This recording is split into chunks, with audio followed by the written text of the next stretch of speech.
حضرت جابر رضی اللہ تعالی عنہ روایت کرتے ہیں کہ میں نے سرکار دو عالم صلی اللہ علیہ وسلم کو فرماتے ہوئے سنا کہ رات میں ایک لمحہ ایسا ہے کہ جو بھی مسلمان اسے پاتا ہے اور اللہ سے دنیا اور آخرت کی جو بھی بلائی کا سوال کرتا ہے تو اللہ اسے عطا کرتا ہے، اور فرمایا یہ ہر رات ہوتا ہے۔ مسلم شریف کی حدیث ہے، سرکار دو عالم صلی اللہ علیہ وسلم کا فرمان کہ رات میں ایک گھڑی ایسی ہے، ایک لمحہ ایسا ہے کہ اس میں اللہ تبارک و تعالی سے جو بھی مسلمان دعا کرتا ہے تو وہ قبولیت کا وقت ہے، اللہ قبول فرماتا ہے۔ اس لمحے کی تعیین آپ صلی اللہ علیہ وسلم نے نہیں فرمائی، جس طرح لیلۃ القدر رمضان المبارک کے آخری عشرہ میں ہے لیکن متعین نہیں۔ جمعے کے دن ایک لمحہ ایسا ہے، ایک گھڑی ایسی ہے کہ جس میں اللہ تبارک و تعالی سے جو مانگا جائے اللہ تبارک و تعالی مسلمان کی دعا قبول فرماتا ہے، لیکن وہ گھڑی بھی متعین نہیں۔ احادیث میں متعدد اوقات کا ذکر ہے لیکن کوئی ایک وقت متعین نہیں۔ تو اسی طرح روزانہ رات میں بھی ایک گھڑی ایسی ہے، ایک لمحہ ایسا ہے کہ جس میں مسلمان دعا کرتا ہے، اور اگر وہ لمحہ وہ پا لے، یعنی ایسے وقت میں دعا کرے کہ وہی لمحہ موجود ہو تو اللہ اس کی دعا قبول فرماتا ہے۔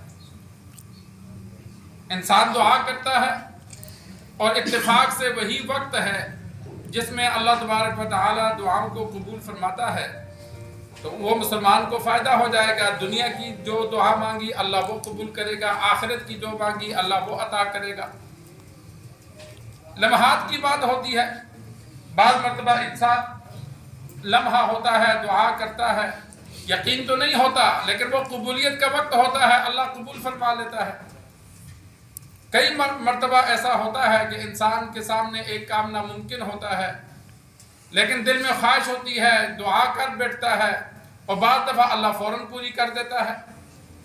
پھر افسوس ہوتا ہے کاش کہ میں اللہ سے جنت ہی مانگ لیتا، کہ یہ قبولیت کا وقت تھا، یہ دنیا کی چیز مانگی یہ تو آئی اور گئی۔ ہمارے استاد محترم ہیں مولانا حفیظ اللہ صاحب حفیظ کلودی میں ہوتے ہیں، تو ایک دن تھکے ہوئے تھے، پریشان حال تھے، تو دل میں خیال آیا، ظہر کا وقت تھا، اللہ سے التجا کی کہ یا اللہ کوئی طالب علم آ جائے، چلو تھوڑا سا دبا لے۔ اور ظاہر بات ہے طلباء کا آنا جانا تو نہیں تھا، کبھی کبھار طلباء جاتے تھے ملنے کے لیے، روزانہ وہ پڑھانے آتے ہیں، صبح روزانہ آتے ہیں 7 بجے 11 بجے تک پڑھا کے جاتے ہیں، تو طلباء کا کبھی کبھی جانا ہوتا ہے۔ تو ادھر سے دعا کی، ادھر سے طلباء پہنچ گئے۔ اب ان کو تو نہیں پتا تھا کہ طلباء آ رہے ہیں، کوئی رابطہ ہے نہیں، اللہ سے دعا کی لیکن اللہ نے تو نظام پہلے چلایا ہوتا ہے۔ تو جب طلباء پہنچے، خدمت کی تو استاد جی رونے لگے، پھر کہا کہ مجھے کیا پتا کہ قبولیت کا وقت تھا، میں اللہ سے آخرت ہی مانگ لیتا۔ تو بعض دفعہ ایسا ہوتا ہے کہ انسان اللہ سے دعا کرتا ہے لیکن علم نہیں ہوتا۔ تو اسی طرح رات کو بھی انسان اللہ تبارک و تعالی سے جب نماز پڑھتا ہے، ذکر و اذکار کرتا ہے یا جاگ آتی ہے تو اللہ سے دعا کیا کرے، کیونکہ شاید کہ وہی لمحہ قبولیت کا ہو، اللہ سے مانگے گا تو اللہ قبول فرما دے گا۔ تو پوری رات میں ایک لمحہ ایسا ہے، اور وہ ہر رات ہے، کوئی ایک رات متعین نہیں ہے، بلکہ روزانہ ہر رات ایک لمحہ ایسا ہوتا ہے کہ جو انسان اللہ سے دعا مانگتا ہے اللہ قبول فرماتا ہے۔ اللہ سے دعا ہے اللہ ہمیں دین سیکھ کر سمجھ کر عمل کرنے کی توفیق عطا فرمائے۔